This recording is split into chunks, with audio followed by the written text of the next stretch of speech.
Welcome back to Timeless Mindset. In this episode, we are joined by Gracie Walton. She's a CrossFit athlete, recently ranked as number 14 in the CrossFit Games and number 2 worldwide. An incredible athlete. However, I was very curious to learn about the human side of her and get an insight into her journey and the lessons she has learned along the way. Expect to learn about her journey into CrossFit, how she mentally prepares for training and competitions, the balance of appreciating your growth and striving for more, her self-talk and mindset tools, the importance of a strong support system, why your hard experiences shape you into the person you are, plus so much more. So much fun. Love having this chat and definitely learnt a lot about the way she navigates her training, her mindset and her life. Very, very grateful for this conversation. If you're an athlete or into health and fitness like Gracie and you live in Perth, I have the perfect service for you. The podcast sponsor Rec Lab, owned by my friend Pete, has just opened in Wembley. It features cold plunge pools, 39-degree magnesium hot pools, a steam room, a sauna, and a hyperbaric chamber. Seriously, I love this place. Great people, incredible service. You have to check it out. I've linked his website and Instagram down in the show notes. Mention this podcast, Timeless Mindset, and he'll definitely look after you. This podcast is my passion. I absolutely love meeting new guests like Gracie and hearing their stories and lessons. To help grow my podcast and share these powerful stories, you can click the show profile, press the 3 dots and press rate show. 5 stars. It would definitely mean a lot and go a long way. Thank you. Let's begin. Everyone is going through something. I think that you can actually do anything you set your mind to. If someone were to ask you who you are and what you stand for, you should be able to answer that question. You got to be grateful for where you're at. I don't really want to have all these cuddles. This is your role. Step up.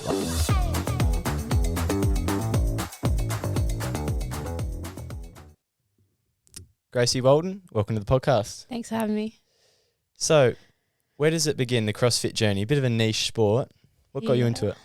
Actually COVID. So I was backpacking in Europe and then COVID started and I was like, oh my God, I don't know how long this thing's going to go on. So I just got home and it was kind of I'd already organised a 2-year visa to work and live in Europe.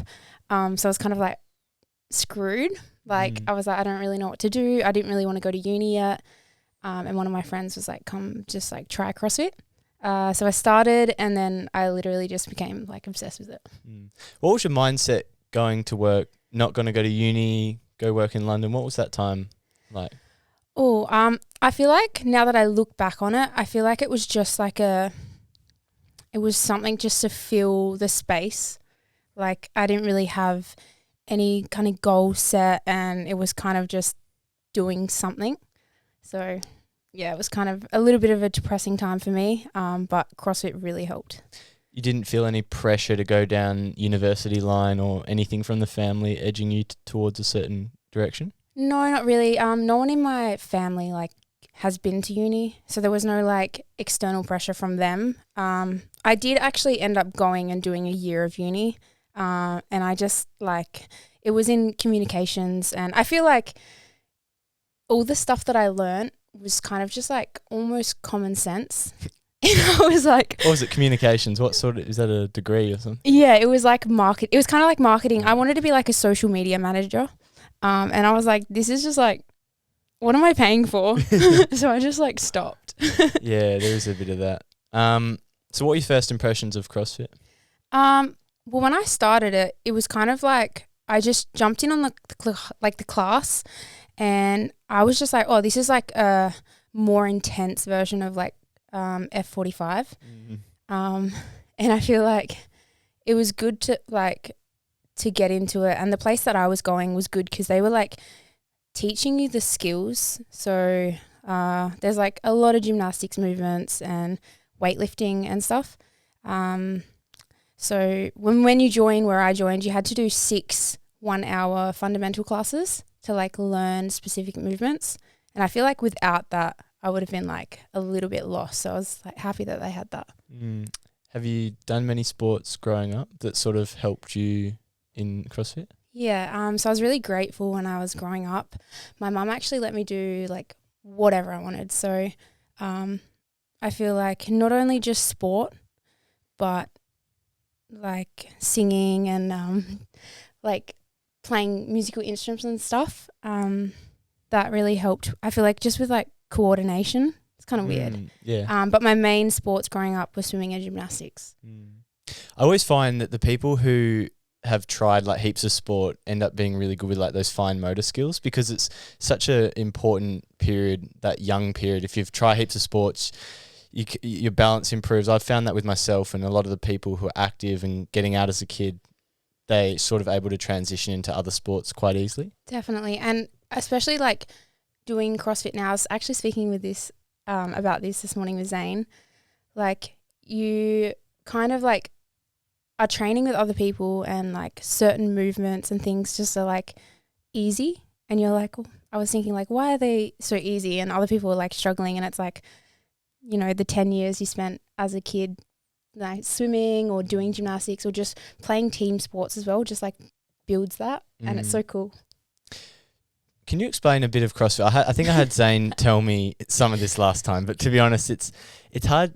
I do know a little bit about it from the content I do see, but sort of explain to us CrossFit in a bit of a nutshell. Oh man, I wish that I could tell you the definition of it, but I literally forget every time. It's like, Zane's gonna hate me for not remembering this. It's like, hey, he pulled up. I remember last time he pulled up his phone and looked up a definition of it. So, oh really? I'm gonna like do that as a background. But when people ask me, I just say, it's like varied movements and like different movements, different intensities, and like different durations. So like, it's pretty much, if you had to tell someone that you wanted to see who was the best in a group of people as like an all-rounder, as an all-round athlete, so you do a bunch of tests to figure out who's like the most athletic or whatever. So you do like a run or like a long run and a sprint, and then like a max deadlift, and then like a really skilled gymnastics piece, and just like heaps of different things. That's literally CrossFit. Who's the best hybrid athlete? Yeah, literally. I like it. Who determines like what specific movements and events are going to do? Because I feel like sometimes it would fall in your favor, and then like with the particular movements. Yeah, so it's kind of cool because you can like predict a little bit of like what happened last year, so they might do something different. So say if they did like a max snatch like the previous year, they'll probably do like a clean and jerk. They won't, I mean, sometimes they do just repeat something, so you never actually know, but you can kind of follow trends and see. But there's also like the CrossFit Games season, which is like its own thing, and then there's like comps outside of CrossFit, which is like, there's still CrossFit comps, but it's so confusing. What's that journey been like when you started, didn't really know these movements, to now you look at Instagram, you're lifting very heavy weights, doing these powerful things? What's that been like? Oh, it's been a journey. Like, I feel like when I started, I was like, some movements I was like, this is going to take me forever to learn. And other like lifting, I feel like was a lot easier for me. So I look back and I'm like, wow, I progressed really quickly with my lifting. And then like legless rope climbs is like my hardest movement to learn. So I feel like it's cool because you've always got something to work on. But it's like when I'm doing more gymnastics, my like weights come down and I'm not as strong. So it's like, it's just like a constant thing to be working on stuff. What's helped your progression? There's so many things. I feel like when you start CrossFit, you get the beginner gains. So you don't really need to even like think too much about the 1%ers and all of that. You kind of just ride that. And I feel like I really rode that like pretty good. And then once I was kind of like, all right, we're getting into like the thick of it and I want to like kind of take this seriously, I was like, all right, let's go to nutrition next, and we'll look at eating and supplements. So that was like one thing that really helped. And then from there, I feel like the next thing I kind of went to was like mindset. And I've been working with like a mindset coach a little bit, but I'm excited to like continue that. So how did this story sort of unfold? Like learning these movements, going to gym, how did it become a like getting into competitions and Actually, it was my coach at the time. He was like just come and do like this local comp. And I was like, all right. At the time, I couldn't even do like a strict pull up. And I went and did intermediate and I came last. I was like, went out for the last event. I was almost in like tears because it had like 30 pull ups. And I was like, I can't do one. And my hands were sweating. And I went out there and I was like, it was pretty embarrassing, like going out onto the comp floor. Like, obviously no one really cares. Like it's an intermediate local comp. Like, I look back and I laugh about it. But that embarrassment on the floor, that was like one thing that I was like, I never want to feel that again. And that really like pushed me to work on my gymnastics. How did you turn that moment into wanting to improve rather than being like, this isn't for me? I don't know how to explain it, but it's kind of just a feeling, and you have it for some things and you don't have it for other things. So for me, I was like, okay, I came last, but I reckon I could beat everyone here if I like put my head down and work. And you just know. It's like built in. Well, it's built in for me. I don't know about other people. And then so I worked hard, and the next comp I did, I went into the elite or the RX, and I won. And it was pretty cool. Where does that intrinsic self-belief come from? I've actually had a big think about this. And I think it's like your environment growing up, and like there's a few things that I think influence me. I think being competitive is like one thing. So it's like, I mean, that's not most of it, but my dad used to bribe me a lot growing up in like school. He was like, if you win the like athletics carnival or cross country or the swim carnival, I'll give you $50. And like I was in like year 3 or 4. And I was like, yeah, right. I think I had a similar thing. So like having that, like my parents be like really kind of like, I don't know, I feel like it was athletic based from when I was young. But I feel like that kind of just like doing so many sports and competing from a young age just is a whole bunch of skills you don't even think about, and then you have them when you're older. Do you think some part of that experience being bribed, I have to think about this myself, does that almost sometimes internalize the lesson that like you need to prove yourself? Yeah, I'm kind of, when I think about it, sometimes I'm like, is this bad that I was like bribed? But then I think like, I've never actually thought of that now that you'd like say it that way. I was going to say something and I was like, no, that's like, I don't know. I never really thought about like, I just kind of thought maybe it was negative, because then I was like, it's like an external thing. And like, obviously like that intrinsic motivation, it can be helped by like prizes and stuff, but ultimately like you've got to like, I guess it kind of makes me want it, but like, I don't know. Sorry, I don't even. Where does your drive come from? Can you source that? Yeah, I think mine comes from like filling the emptiness inside of me. I don't know. I think without like fitness and health and all of the things that like make you healthy, I feel like without them, if I was to take out eating well and training out of my day, I feel like I would be so depressed. Like, and I feel like even if I'm not training for something, I still have to train.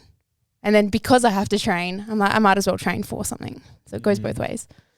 So CrossFit, I guess, all of these things are a huge part of your identity, but how is having like the purpose of being able to direct this energy into the goals of like, you know, CrossFit games and competing, how's being able to direct that energy changed these, I guess, positive behaviours? Let me just think about that for a second.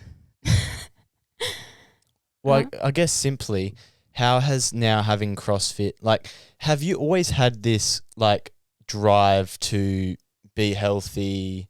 Because you said you went to London for 2 years, and what was your mindset like with, I guess, feeling purposeful? Because you alluded to things not being in an ideal mental state. What, I guess, how has having this purpose sort of changed things for you? Yeah, so now that I look back on it, when I decided to go to London and work, I kind of wanted to get away from like fitness and stuff, and I just wanted to experience like not doing that and kind of just like traveling and working, and like I said, it wasn't the best for me. So I think that having can we explore that quickly? What does that mean, like wasn't the best for you? What was that time like for you? It's kind of like hard to explain, but it's kind of like you just don't feel.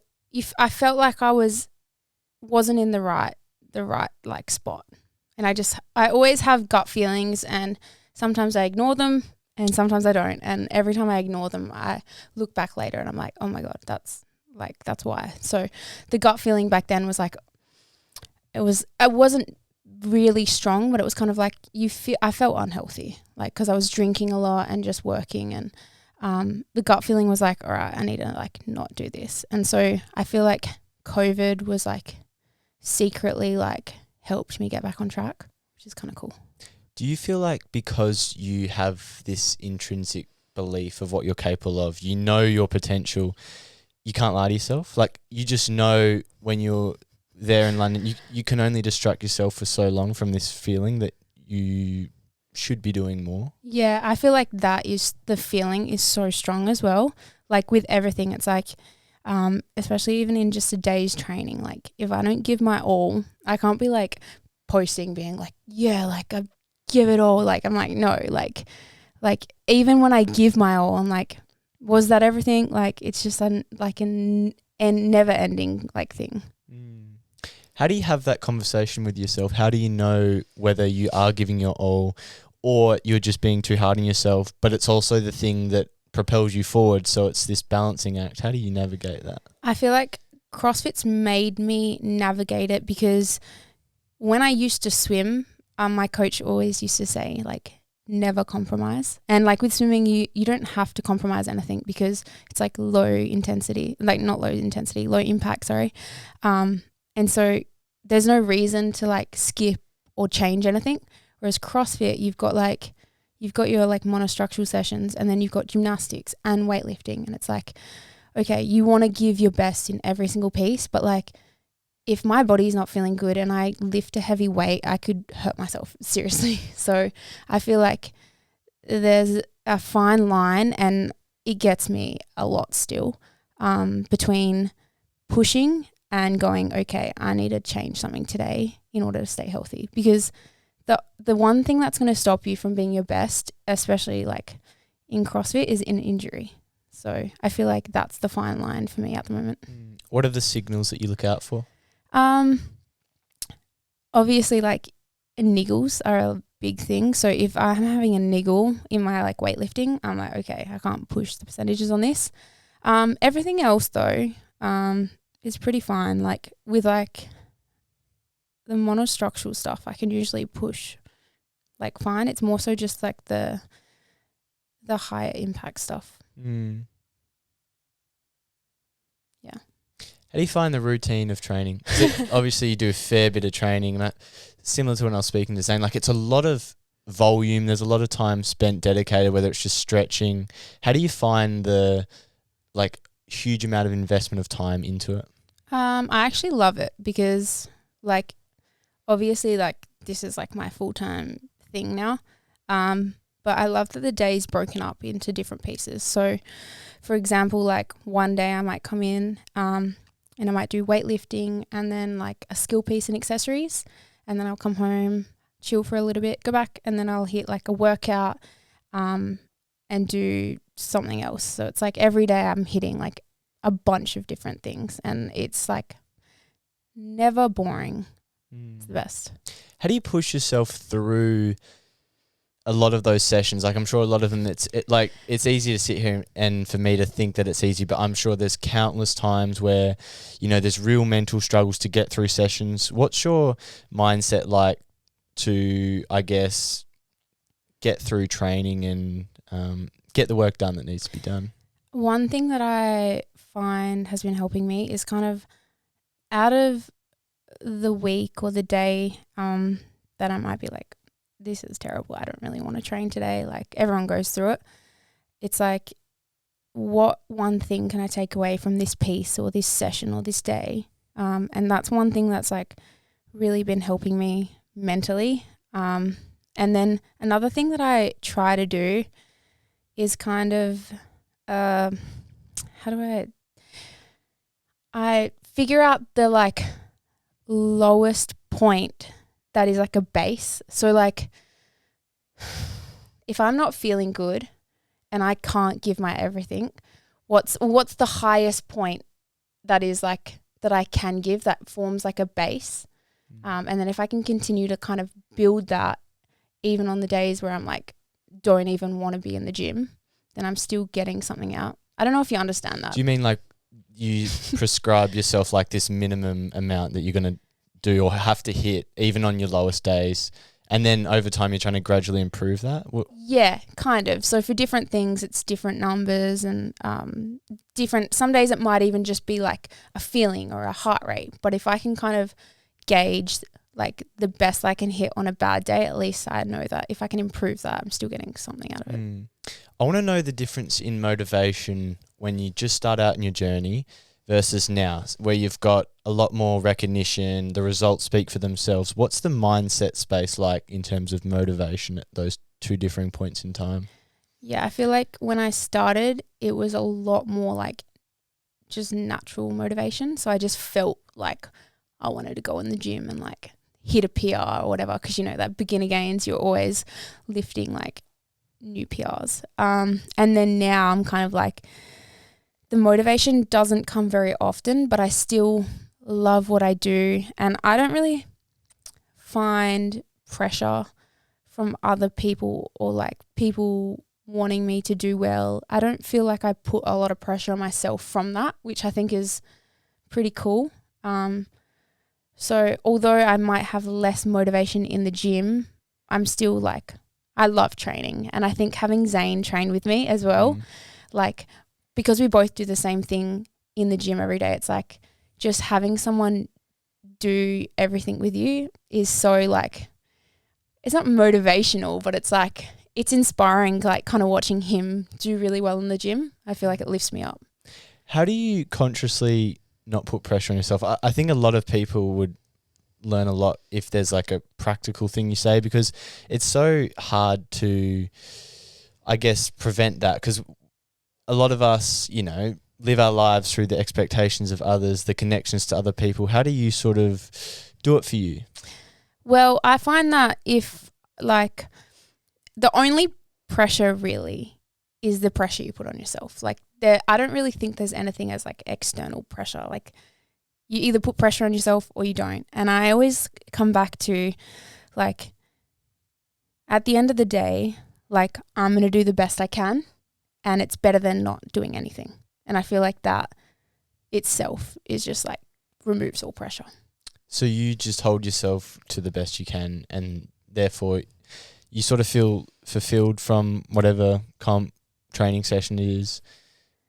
Yeah, I feel like I can put pressure on myself if I want for a certain event because people think I'm going to win it. But at the end of the day, like if I can only hit a certain weight, I'm not going to hit like 20 kilos heavier just because I'm putting pressure on myself. Like it doesn't work like that. So there's no point in putting the pressure on myself. But I've actually been working like with my mindset coach for like the times where you kind of are like too like aroused, or I guess when people put pressure on themselves, and it's kind of like he calls it like adding ice or adding fire. So if you're too aroused, you want to add ice to bring you down, and if you're like not aroused and you've been doing it forever, you need to add fire. And I feel like too much arousal like hinders your performance. So there's like the happy medium. And I feel like this is more for like performance and like going into like a comp. But if I am having like a time where I'm like thinking a little bit too much about the event, I kind of just do a little bit of like, it's kind of like breath work and just using your breath to like calm you down. And I feel like it's been helping so much for like competitions. What was that like at the CrossFit Games? Did you add ice or fire? I had to add a little bit of ice, because I feel like this is my first year and I was so excited to be out there that I was like, okay, I have to like chill. Otherwise I'm going to like fuck myself up here. Because I feel like the same for me just with sport, like as soon as you're thinking about it too much, you become too obsessed, you get to that event and you're cooked because mentally you've been on a hamster wheel. Yeah. But it's hard. What sort of skills do you have to ice it? Because is it the breath work? Because it's really hard when you are so ambitious and driven to achieve things to somehow just switch off and stop thinking about it. Yeah. So sometimes like depending on the event, I'll have like negative thoughts come up and be like, what if this happens? And I've been working on this thing with my mindset coach, and it's like, he calls it FOP. So it's like, fuck off, please. And it's like, okay, like we're gonna accept that you're a thought that I'm thinking, but I don't need you right now. So I'm going to fuck you off and you can come back later tonight. And it's like easier said than done. But basically like you kind of just like snap out of it and like tell that thought that you're allowed to be there, but just not right now. And I don't know, I feel like that helps. I've heard that before where it's like you're going to schedule in negative thoughts for later. Is it similar to that? Yeah. So it's like, if an event's coming up and I'm like, fuck, this is gonna hurt so bad, like something in it is just like crazy hard, and I'm like I don't want to do that. I'm like, all right, we're in game mode, like you can come back later tonight when it's done and tell me it was hard, but right now we're focusing on like what needs to be done. And it's like, it's pretty cool. Yeah, because I remember when I had rowing, we had regattas, it was about 7 minutes effort, and for about 4 or 5 minutes of that you're in absolute like hell mode, and it's psychologically, when you're going to go into pain and you're going to have those voices. You're in the middle of the race. It's scary, and especially when we did ergo testing was the hardest bit, because in a boat you can sometimes hide, but when you've got a screen that has your numbers on them, you can't hide. And when you know the thing's coming, it's hard. Like you do need these tools, because or else it can hinder your performance, and it's just becomes stressful. Yeah, it's crazy. And I feel like one thing that I've been like thinking, I don't know, maybe other people do this as well, and it's like when I'm in a workout, my heart rate's high and I'm like redlining, and I'm like having these thoughts. I'm like, you're only there because I'm in pain. Like you're telling me to come back to like a normal state, and I'm like, that's the only reason you're saying these negative things, and like try to like push them away. And that is like one thing I say to myself. I'm like, you're only here because like we're in pain and my body wants me to not be in pain. Do you like David Goggins? I mean, I don't really know anything he said. Like I've seen him, but I don't like actively like Google him and stuff. Yeah. I like his stuff. The motivation stuff. Yeah. Because he's big on a similar thing. Like he thinks that when you really start having those doubts, he thinks you're at 40% capacity. That's the thing that he talks about. But like this, the thoughts are not reality, right? It's our body wanting to run away from discomfort. But pushing through that is really hard. Have you found over time your ability to fight back has increased just from the repeated, efforts to, I guess, push against that pain and discomfort? Yeah, I feel like, there's still days where I have terrible days and I'm like I struggle to push through it. And it's not like, especially being a woman, I feel like my hormones definitely influence me a little bit. But I think being able to push through like a longer duration of it, definitely. And doing it more often, I feel like leading into like the peak of the season when you're hitting like more intense things and longer things. And I feel like the more you do it, the more you get used to it. Yeah. And then like now, like the off season, I've had like a little bit of a break and I like come back to it and I'm like, oh, I feel like I'm in square one again, but it's not actually square one. You're not square one. It's a similar thing when I do ice baths, but there's actually a region in the brain called the anterior mid-cingulate cortex, and it doesn't matter about the name, but actually grows in size when you do something you don't want to do. So basically, it's the willpower muscle. So basically, they looked at David Goggins and it was so big.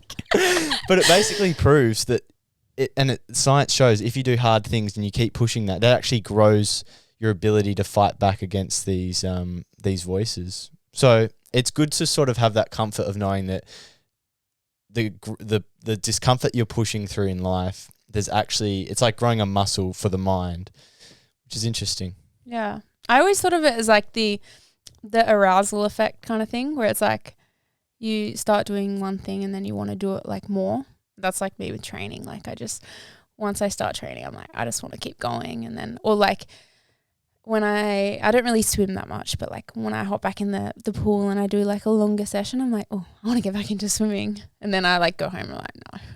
What do you mean? So like when you do training and certain action, it sort of motivates you to. Yeah. So when you like do something hard, I mean, obviously not in the moment, but like as soon as you're done, I'm kind of like, oh, like I want to do that again. Yeah, no, I feel that. Like, especially when I take breaks from ice baths and then you do them and you're like, geez, I feel good. Like, why don't I do that more?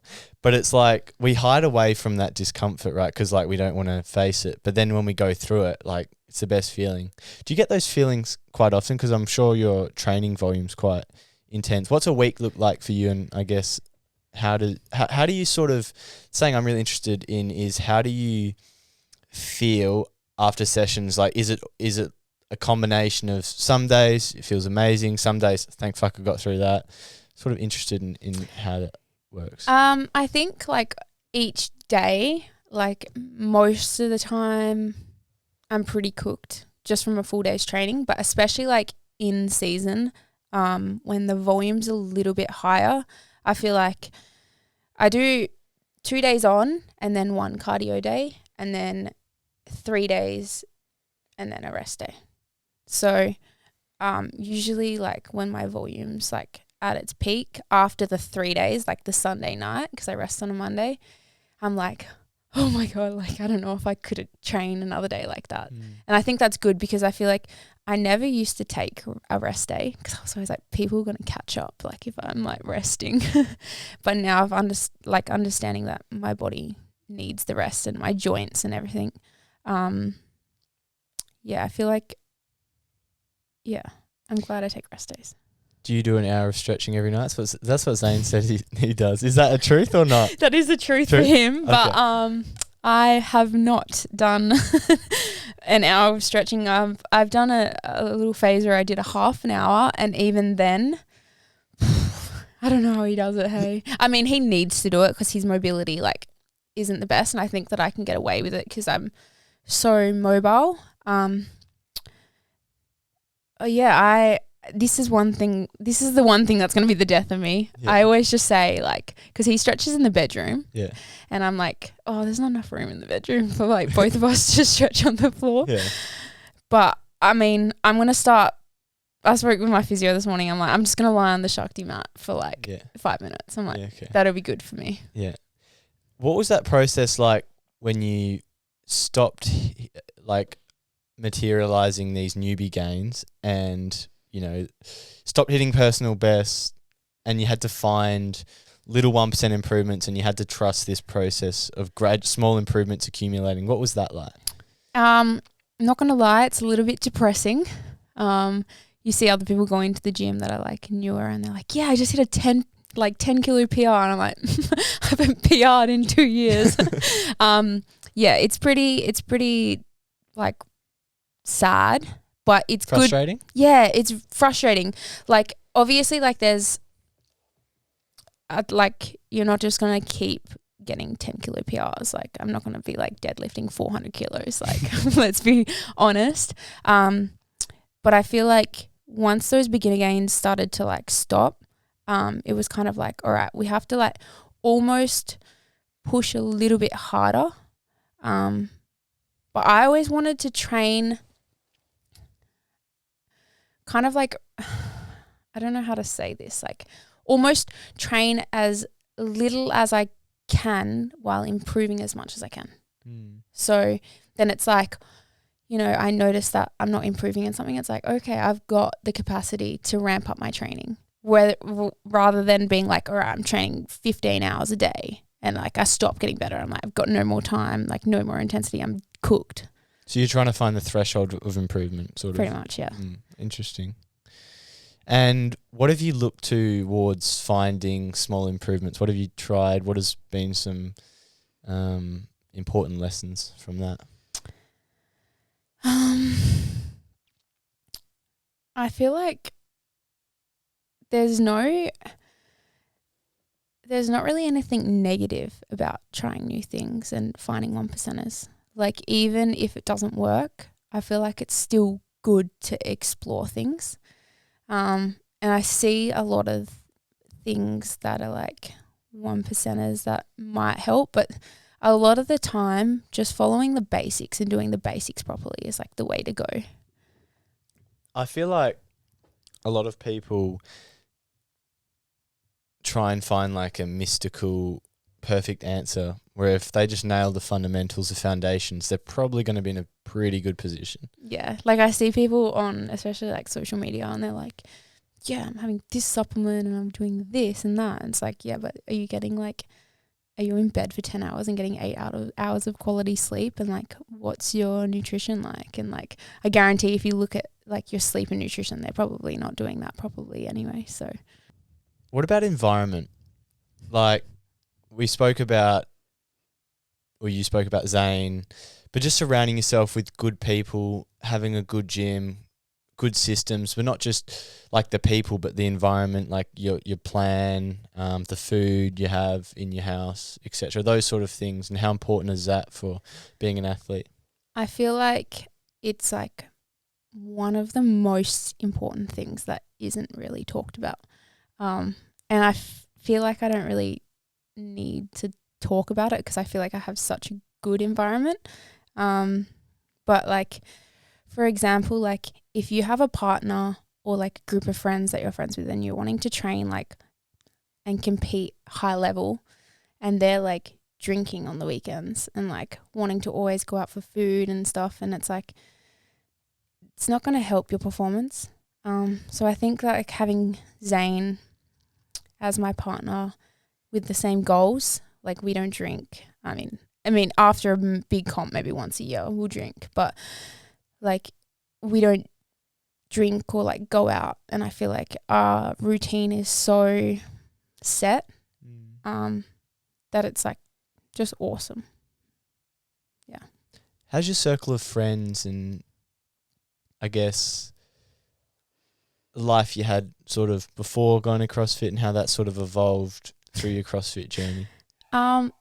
Yeah, I don't feel like I really don't have a big circle of friends anymore. I mean, I never was one to have like a big group of friends, and I feel like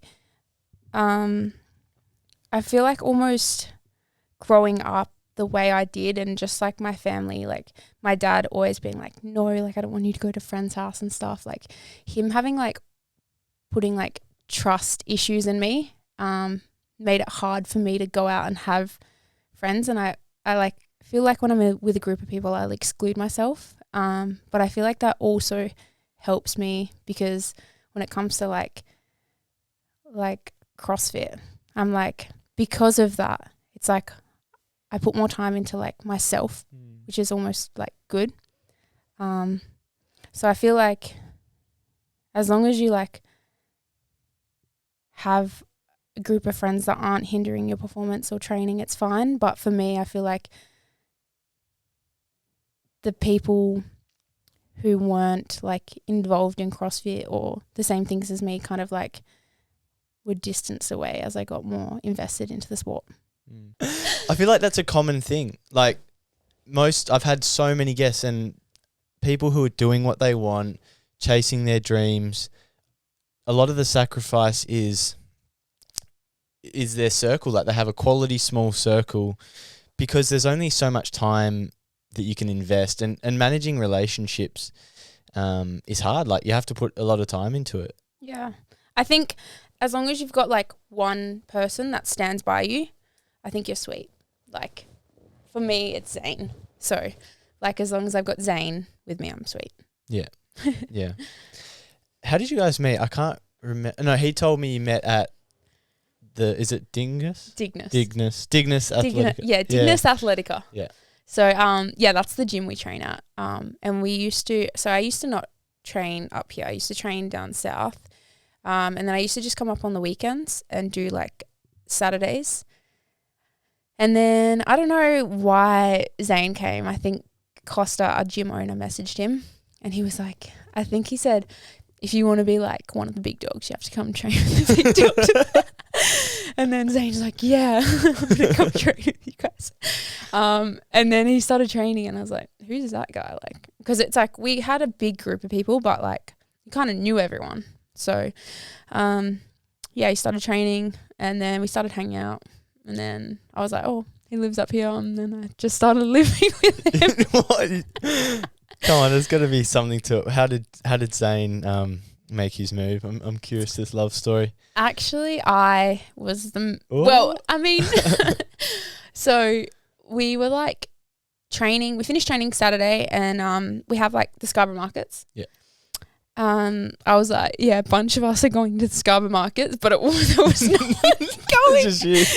I mean, there was at the start, but they all pulled out, and then I didn't tell him like no one else is coming, and I was like, and then he came, and I was like it's just me. How do you react to that? I mean, I think he probably preferred it. So yeah, we got food, and then I went back to his house, and I just remember like living with him from then on. There's like, yeah. Meant to be. Yeah. Just worked out perfectly. Yeah. I mean, he's 15 minutes from the gym, so it's nice. Yeah. And so you guys, he's travelled a fair bit with you on your journey. How's that been? Yeah, good. I feel like all of our travel is for CrossFit. The hardest part for me was this year when I went to America. I was there for 7 weeks, but the first 3.5 weeks he wasn't there for. And I got Influenza A. I don't know if you've ever had that. Yeah. It's pretty bad. Well, I got it pretty bad, and I had like a fever for like 5 days. So I didn't train for the first 3 weeks that I got there. And I was so homesick. Like I've never like wanted to be home so bad. But it was good when he came, because then I was like, I felt better. Yeah. How do you set goals? Like, I'm curious to. I've been thinking a lot about goals recently and like the role that they play, because I feel like we put so much pressure on ourselves to hit these goals, but it's not really always about the goal itself. It's like who we become in the process of obtaining this goal. But I'm just curious to your mindset on goal setting. I feel like I used to write down physically like a lot of like actual goals that I wanted to reach for CrossFit. And I feel like I don't really do that anymore. It's kind of just like, for me, goal setting is kind of like manifestation. It's like I'm doing the hard work physically, and the goal setting is just like reminding myself that I'm putting the hard work in, and it kind of just forms like you kind of just achieve the goals. Like if you're putting your mind to it, you're going to achieve it. And I feel like that's the coolest thing, is like you're like a magician. Yeah. Like, I don't know. But it depends on like what your goals are. I feel like it can vary so much. And I feel like, especially like if you don't reach a goal and looking back on like what you did in that lead up to it, it's pretty cool. But yeah, I feel like I've just really grown in like manifestation in like a non-weird way. Not in a woo way. Like I do manifestation, but I'm not woo. Yeah.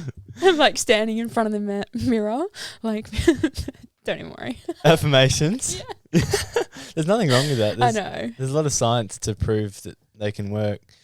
But I think the key thing with like affirmations is, does your behaviors align to what you're saying? Like, I think you gain a lot, and you can speak to this, you gain a lot of confidence when, you know, that self-talk and that order, those affirmations are there, but your actions have to align with it too. There's no point saying like, I want to win the CrossFit Games, but you haven't trained for 3 weeks, for example. Yeah. So. And I feel like you're the only one that knows that. So it's like, there's no point lying to yourself. Like, yeah. I feel like that kind of aligns with like what we said before, is like you are the one who knows how much effort you're kind of putting in. I feel like the affirmations and stuff is kind of just like the cherry on top to kind of push it a little bit further. What role does self-talk play in in your athletic journey? I'm not going to lie, I need to work on my self-talk a lot, but I feel like it's getting better, but I'm still a little bit like negative when like we said, when like when it gets hard and you're like, you have that self-talk that comes in and you're like pushing it away. Like sometimes I'm like, it's kind of bad, but I kind of take it on a little bit good. So I don't know if this is bad or not, but I'm like, you're a pussy, like go harder. I'm like, this is so easy. You're just making it hard. Like, I don't know. I feel like it's negative, and it could get better, but because of how much like banter that we talk at the gym and stuff, I'm like, I don't know if it's that bad. What does the mindset coach say about it? Have you worked on that? I actually haven't. I mean, he probably has told me stuff, and I feel like maybe I haven't remembered, but like, I feel like I haven't. I need to ask him. Here's my question, as from my psychological perspective: does it help you? Does it help you do what you need to do? Well, I thought the like, you're a pussy, like toughen up. Like, I feel like sometimes it does help me, but I feel like there's a better way that I could like help me more if I wasn't so mean about it. Like the angel voice, you're amazing. Yeah. And like, it's hard because like I'll be running or like doing something and I'm like, you're doing so well. Like, this is going well. And then I have another voice that's like, why are you lying to yourself? You're so shit. And it's like, they're like fighting and I'm like just running and like wasting so much energy thinking about it. It's so, that battle is so hard, but it's like the fear side of you like is so much more powerful. Like when you're running away from fear versus going towards love in a high intensity stakes, like the fear voice is so much more powerful, especially like when I'm training in the gym or running, like that negative voice drives you 100 times harder than the love. I think what's important is in the heat of the moment, it might be useful to you, but I think as soon as you're finished and it's played its part, how do you evolve that negative self-talk into a better place, I think. Yeah. I guess now that you've said that, I feel like maybe it's not the worst thing because I feel like once I'm done, usually there's like no, unless I've done something really bad and I'm like crying, then, but like usually it goes away straight after that. So I feel like that's good. It's playing its role. Yeah. Yeah. Because, yeah, I just feel like it's easy to like castrate that negative self-talk, that devil, and be like, oh, like I shouldn't have it. It's not really nice, but I don't know. So it's like it's playing its role in helping you push yourself. As long as that doesn't transfer outside of that heat of the moment, heat of the battle. It's like white line fever. It's sort of necessary to push you. So yeah, he's like a little devil, but he's like he means well. Yeah. Like we speak about giving your all, like your effort. How does that align? And like, when you've done the work sort of thing. How does that refer back to that conversation we had about potential and knowing like where you can go, and how does that work in with goals? Because like, I know there's no ceiling, but like now that you've done such a big volume of work, what's your mindset like with trying to reach this potential? I know what I can do. So like I know what sets on gymnastics I can hold. So I know that like in a workout, like if I can try and, hold a certain amount of reps, like if I can do like 10 ring muscle ups in a workout and I can try and just improve that in a workout or, improve certain things in different circumstances, like a skill in a workout with like a high heart rate. Just little things like that. I know that if I'm like improving on those and like, a lot of the time, like we're doing like stuff with reps in reserve. It's like if I can push in training, like a movement to failure where I'm literally cannot get the movement, I'm like, that's when I know that I'm like giving my best. It's like when I'm failing. Where's that? I saw that thing on your Instagram. It said like, this is where it counts, or is it? What's the? What's that mantra? Yeah, so it's pretty much like when you want to give up in a workout and you're like dying and you got to keep going. It's like this is literally when it counts. Like this is when you need to be doing this. So I feel like that's so important. It's how you build the region in the brain. I can't even remember what it's called again. But that's legit when. But that's when you want to give up. That's when you're redlining. I remember that with rowing every time. I don't think I had like a good mantra like that. But actually, I saw that on Instagram, and yeah, it's such a good reminder. I think a quote I like is like, we need reminders more than we need to be taught. Like, we need those little mantras, those little things to hold us, because a lot of the time we know what we need to do. We just need to keep reminding ourselves. We need it to push through a little bit more. Yeah, I feel like now that I'm looking back at like I feel like I'm mentally tough, but I feel like when I look back on it, a lot of it came from swimming. My coach used to give us like a pep talk before every like hard session. And you'd come to the session and be like, nah, like another session. And then you like look at it and you're like, fuck, that's a hard workout or like a hard swim session. And he'd be like, you get in the water and he'd give you this pep talk. And I'm like, yeah, let's go. And like you'd smash it every time. So it's like the pep talk really helps. I want to know how you embrace like the physique side of it. I know like for women, like having a muscular build can be a sensitive thing. How's that been like, being able to like embrace having like a really strong gym physique? I feel like the only people that care like about what you look like is like people on social media. Like in reality, everyone at my gym, like all my family, all the people that are close to me, like let's be real, like no one cares what I look like. So I feel like taking that social media side away from it, I'm like, my body looks like this because it needs to look like this, because the muscles I've built are for the movements I'm using. So pretty much I look like this because of CrossFit, and I feel like the way I look is just a result of my training, and that's it. Do you like that? Yeah, I like that. Like my food and my training make me look how I am, and I feel like that's just important for my training. And I feel like, especially growing up, I feel like in like high school, there was a lot of pressure to be like look a certain way. And I feel like just getting into sports after school is so good for you, because it like makes you realize that, like someone said to me, like your body is just like a vessel that like helps you do things. And it's like, that's all it is. And like the only reason we care more about it is because like marketing and social media and stuff. And it's like the aesthetics and just all of that. Yeah, totally agree. Speaking of woohoo spiritual stuff, that's right. Whenever someone talks about vessels, that's when they start talking about like the soul and stuff like that. Because like, yeah, it's just a body, but like there's so much more to our essence and like who we are than just our body. But it's really hard. Like I think a lot of people get caught up in that trivial stuff until they find like, I don't know, like a depth and a richness to who they are.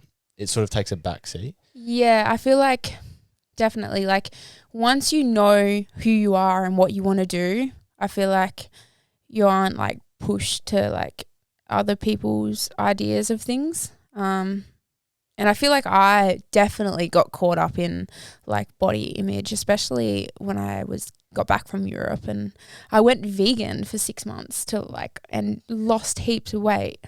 And then I started doing like the CrossFit, and my coach at the time was like, what are you doing? Like, how are you going to train if you're not getting any protein? And then it just escalated from there.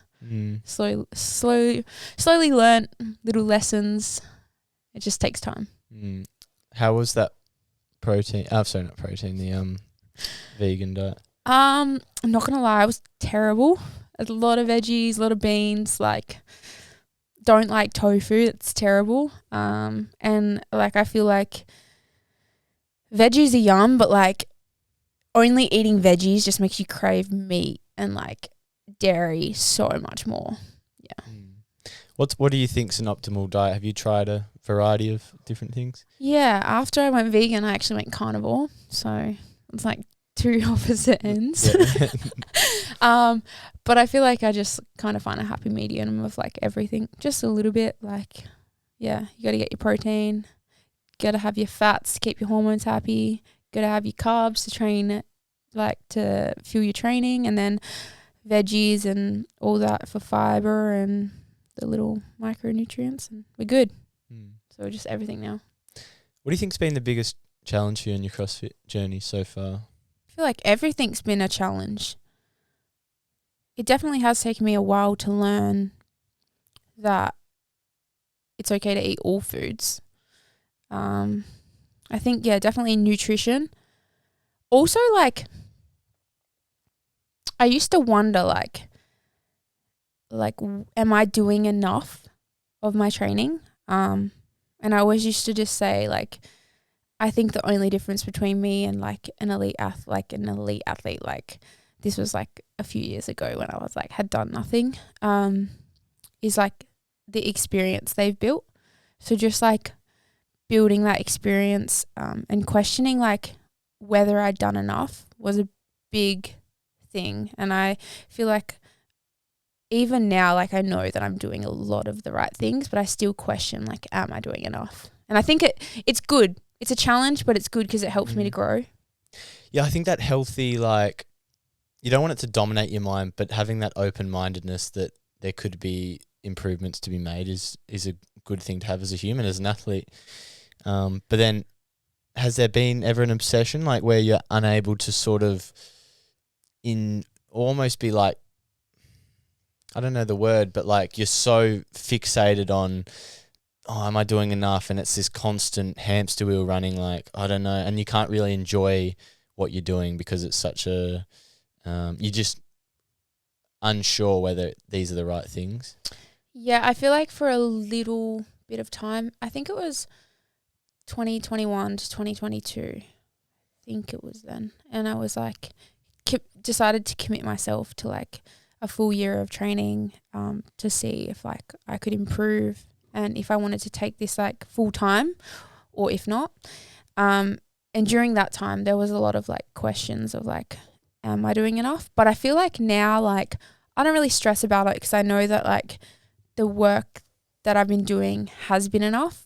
So like if I'm still doing those things and looking at doing more, then I'm like, it's got to be enough. And I try not to stress too much about it. Are you able to look back and appreciate how far you've come, or is it still a constant focus on what you have to do now and look to the future? A bit of both. So I feel like I can look back and say, like, I'm grateful for how good I was when I started. Like, I had great mobility, just body awareness, all of that. I'm like so grateful that I had all of those. It just made learning the skills so much easier. I guess I am grateful, like I am appreciative of like how quickly I got better. But then sometimes I'm like I feel like I should be better for how quickly I got good. I feel like I learned, like, for example, like I clean and jerked 90 kilos within like 5 months of starting, which is like pretty good. And like now I can only clean and jerk like 115. So I feel like it's still good. And obviously I've had to learn other skills in the process. But I just, sometimes I'm like, oh, I should be better. Like there's diminishing returns and you sort of looked at your sort of trajectory and you're like, oh, I should be Yeah. And does that make you unable to sort of appreciate the growth you've had because you're like thinking I should have more? Definitely. I feel like I always think that I should be better than I am, but then I've got to remember, like, you can't just have the beginner gains forever. So I don't know. It's just reality. Imagine there was an athlete that came along, just had beginner gains forever and just kept getting, just went from the women's category to the men's and just like overtook them. Yeah, I don't know. I feel like there's this battle, something I've been talking a lot about with guests recently is this whole like push and pull between like living in the present and the sacrifices for the future self. What's your mindset on like being able to enjoy the training, the moment where you're at versus feeling like everything you do now is just this service to your future self?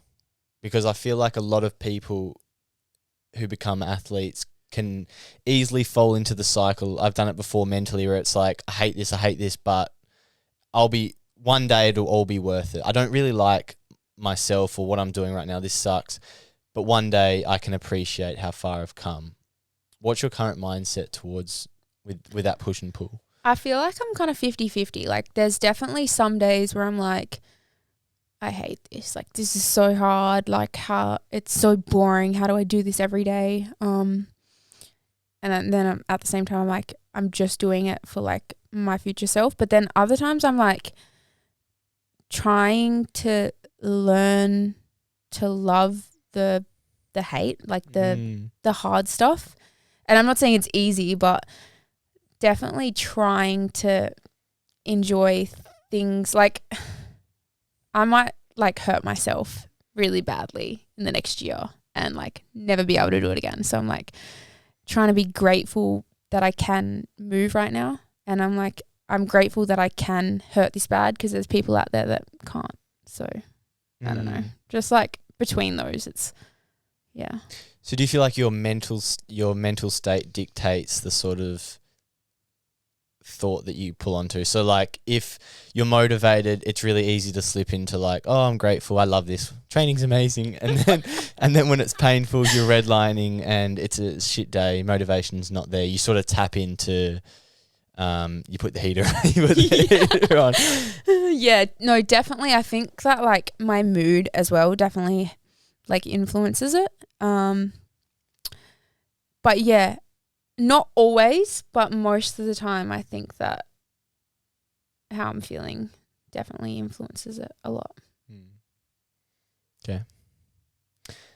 All right, so the last bit of the show, we pull 3 cards each. I'll pass you yours. Trying to speak into it still. And then pick one. Do I look at them? Yeah. Okay. Yeah. So both answer one. I don't know. Read yours out. I owe an apology too. When I look in the mirror, the first thing I see and the memory I wish I could erase. Oh my God. That's tough. My 3 are: a person who doesn't know they've impacted my life is something my best friends know about me that no one else does. If I could change something about the way I was raised, it would be. That's a good one. That's tough, eh? Sometimes you get like I've sort of made them where there's a few little like nice ones, but all these ones are pretty. I'll have to have a think. When I do answer this one, it'll actually be a little bit of a good conversation to have around emotions, because it's to do with my answer. Maybe you go first and then I'll decide. Easy. So something my best friends know about me that no one else does. And it's probably because I've changed so much, but I used to be so angry. Like, and as like a man, it was like, you know, when like there's a lot of men who react impulsively and angry. That used to be me, because I had no emotional regulation. But I think people wouldn't associate that with me now, but I was so angry, I couldn't control myself. The negative self-talk you have in your head, that was out loud. It wasn't good. And yeah, I couldn't control myself. I'd take it out on people. I would say things that were unfair. And often those like negative thoughts that you have, like I used to think it was reality. Like I just didn't have the skills to navigate difficult emotions. And yeah, I think my best friends know about all the times, the outbursts I had, the fights we've had with each other. Because a prime example, so we used to play cricket out the front of my house, and even down at the school sometimes. And when I performed badly, like I would do some bad things. Like I'd get like the stump and throw it, and like I'd hit a tree. And like I look back and I'm like, yeah, that's embarrassing, whatever. But I've grown so much now. It's like, I don't know. It's nice to be like, I wouldn't be like that again, or I've grown. It's a real clear evidence of my growth, and I think it's sort of a nice reflection. But most people now wouldn't associate me with being angry at all, but they've been along for the whole journey. That's Crazy. Yeah, I definitely wouldn't see you as like an angry person. Yeah, it doesn't really seem like I don't know what you call, it's not really in my, I'm not going to use the word essence. We're not that spiritual. But it's not really like the vibe I have. But I don't know, sometimes underneath that mask is like a really, really angry, resentful person. And that's who I was for a little bit. Yeah. And I guess that's why I went on this whole journey of like self-development. That's pretty cool. But the reason I wanted to quickly have a conversation about like emotions is because I feel like emotions and being an athlete, I feel like you really get to understand yourself through the process of becoming an athlete, because you put yourself out there. There's doubt, there's anxiety, there's nerves, there's so many emotions from the process of becoming an athlete. And I'm curious to how like you've learned about emotions and regulating emotions just from being an athlete, the whole ebb and flow of the athletic cycle. Yeah, that's I'm still learning, but I feel like you definitely are like put in a spot where you have to understand your emotions and your body better. And it's also a cool thing to learn that like your emotions and your feelings are okay to just be there. You don't have to act on them. And I think that it's cool to like maybe accept a certain emotional feeling and not do something because of it. That's what I'm learning anyway. So like you don't have to attach a label to everything? Yeah. Because something I struggled with is like you have a negative thought. This is how it often worked for me. I had a negative thought like come out of nowhere. I'm like, where did you come from? And then suddenly I've attached a label to it. Like, I was never good enough, or whatever negative self-story. And then you feel a certain way, and then that drives another thought. Yeah. And then that changes the feel. It's just this feedback loop. But being able to cut it off and just be like, what's that phrase you said? Fuck off, please. Yeah, fuck. Yeah, it's good. I'm learning that too. And half the time I'm just like, all right, this is just my hormones. That's my excuse. I'm like crying or something. Like, it's just my hormones. I can't use that one. Okay. Yeah, true. All right. I'm going to go with the memory I wish I could erase. And it's not like one certain thing. But it's kind of like all the times that like you've kind of been told like you're not good enough. And I feel like I wish I could erase it purely because like I feel like it's not like I don't know. It just set me up for like overthinking things when they didn't need to be overthought. And it's taken me a long time to learn that like the external pressure doesn't really matter, and people thinking that you can't do something or that you're not good enough doesn't matter. I mean, now that I'm saying it out loud, I'm like, maybe I did need it, but just when you hear it, it kind of like hurts. But yeah, I don't know. Now that I've said it, I'm kind of like, yeah. Do you think you could be where you are without that hard experience? Yeah, I definitely feel like it didn't dictate everything that I've like done, and I'm not going out there and proving to people that I can do it. It's kind of just annoying when people think you can't do it. Because I find it interesting, like a lot of the time really like successful people, they've had like a hard experience and it sort of shapes the person that they become. And it's like without that difficult experience, without that shit, without those hundreds of times where your inner child has internalized this message that you're not good enough, it's like it has shaped the person you are to push and push to become this CrossFit athlete. It's like, could you have one without the other? But it's like, I know you're saying who you are isn't just, you're not doing it out of fear. There's a lot of, it's not that, but it's like Now you're making me question it. I'm not trying to gaslight you. Oh, I'm like, maybe you did need to tell me I'm not good enough, and now I'm like, fuck. But I feel like what happens is if you can transcend, which means like rise above that hard experience and hold anger towards whoever or whatever was said, you can actually find a place of gratitude for that experience, because it's like, would you want to change who you are right now? No. So you have to almost find a place of gratitude and appreciation for that difficult experience, because it has played a role. Yeah. Wow. That's crazy. I actually read something the other day, and it was like, if you could go back and change all these decisions that you thought were like bad or wrong, it's like you would just like erase yourself. It's like, that was, yeah. So there goes my question. Because I reflect on my hard experiences, or because I feel like I'm about to do a 23 lessons in 23 years birthday coming up, and one of the lessons is to do with like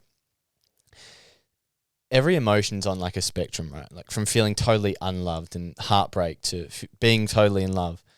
And like when you've experienced the highs and the lows, like, and that bandwidth of that emotion, you know, you've felt the extremes, it gives you such an appreciation and an understanding of the emotion and who you are. It gives you such a greater depth. So it's like on the other side of like this difficult, hard experience where you didn't feel like you're enough, is now on the flip side, you have this total understanding of how capable you are and this self-belief. And it's like, could you reach this ceiling without that low? I find it hard to believe. It's a lot harder to do, because that low is the fuel to reach that ceiling. Yeah. No, I agree with that. I take back my question. It's a good answer though. So it led to a good conversation. Oh, yeah. Yeah. All right, to wrap it up, what's on the horizon for you? I am heading to California for a CrossFit event in September, and then I will be heading to Wollongong for another CrossFit event in October. Exciting. Is Zane coming along for any of those? Both of those? He's going to the Down Under, which is the one that's in Wollongong, so Okay. he's going to do well, I can tell. Yeah. How's he been going? Good. Yeah. Good? He's working hard, grinding. Yeah. Yeah. Good to hear. Yeah. All right. Well, thanks for coming on. Appreciate your time. Having me. Thanks, Gracie.